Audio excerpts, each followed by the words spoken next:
अस्सलाम वालेकुम फ्रेंड्स, आज की न्यू रेसिपी मैं आपके लिए लाई हूँ मूली का मज़ेदार सा पराठा। तो चलिए स्टार्ट करते हैं। सबसे पहले हमने यहाँ पे मूली ली है, 2 मूलियाँ लूँगी, 2 मूलियों को बनाऊँगी मैं। तो इनको साफ करके अब मैं इसको यहाँ पे स्क्वैश करूँगी। इस तरह की आपने एक चीज़ लेनी है, जो भी आपके पास कटर अवेलेबल है आपने उससे कर लेना है, और इस तरह छोटे साइज में बनानी है आपने मूली। तो इस तरह हम मूली का पेस्ट निकाल लेंगे। सारी मूली को इसी तरह हम पेस्ट बना के निकाल लेंगे। सो गाइस, यहाँ पे मैंने निकाल ली है। तो सबसे पहले मैं यहाँ पे ये बड़ी मिर्च डालूंगी। अब मैं इसमें 1 चम्मच नमक डालूंगी, 1 चम्मच सुर्ख मिर्च डालूंगी, और यहाँ पे कुछ धनिया मैंने वो भी डाल लिया। तो आप भी डाल लें, इससे बहुत ही मज़ेदार सा जायका बन जाता है मूली का। अब इसे हम अच्छी तरीके से मिक्स करेंगे। आपने भी अच्छे तरीके से मिक्स करके इसको रख लेना है। मूली के पराठे ज़्यादातर नाश्ते में ही खाए जाते हैं। तो यहाँ पे मैं 2 पेड़े बना लिए हैं रोटी के। ये मेरे पास दूसरा आटा है, मैदा नहीं है। तो हम लोग मैदा इस्तेमाल नहीं करते, तो हम लोग खुला आटा यूज़ करते हैं, इसी वजह से मैंने ये खुले आटे के बनाए हैं। अब मैं इसके एक पेड़े का इसी तरह बड़ी सी रोटी बनाऊंगी। आपने भी बड़ी सी रोटी बना लेनी है। ये मैं पराठा बनाऊंगी, इसलिए डबल पराठा जो नहीं होता वो मैं बनाऊंगी। ये बड़ी सी रोटी बन गई। अब मैं मूली का पेस्ट लगाऊंगी पराठे पे।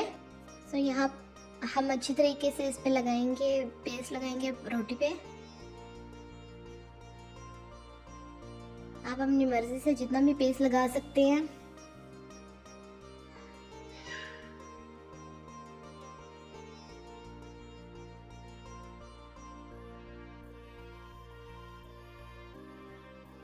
अब यहाँ पे मैं ऑयल लूंगी, ऑयल डालूंगी पराठे के अंदर जो लगेगा ऑयल। अब मैं दूसरी रोटी उठा के पराठे पे लगा रही हूँ। इस तरह ये हमारा डबल पराठा बनेगा। तो तवा मैंने जला लिया था, आग भी लगा ली थी।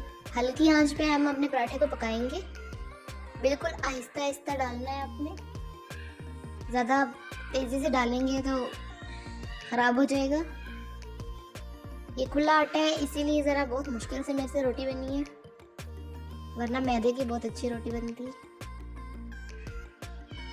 तो अच्छी तरीके से सेट करनी है। जो खुला है ना, इससे कोई प्रॉब्लम नहीं होने वाली है। अगर आपका भी खुल जाए तो कोई प्रॉब्लम नहीं होती। अब मैंने इसे रोटी को पलट लिया है। अब मैं इस पर ऑयलिंग करूँगी।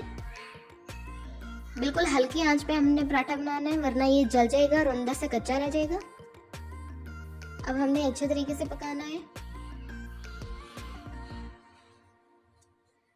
मोस्टली आधा हमारा पराठा पक चुका है, लेकिन थोड़ा सा अभी और क्रिस्पी करूँगी मैं इसे। तो यहाँ बिल्कुल हमारा पराठा रेडी है, बस थोड़ा सा और फ्राई कर रही हूँ मैं इसे।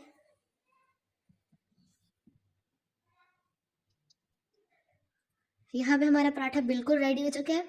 अब मैं इसे निकाल रही हूँ बाहर। तो फ्रेंड्स, आपने भी बिल्कुल ध्यान से पराठा पकाना है। बहुत मज़े का क्रिस्पी पराठा, मूली का पराठा हमारा तैयार है। मेरे चैनल को लाइक करें, सब्सक्राइब करें और शेयर कर दें। Thank you.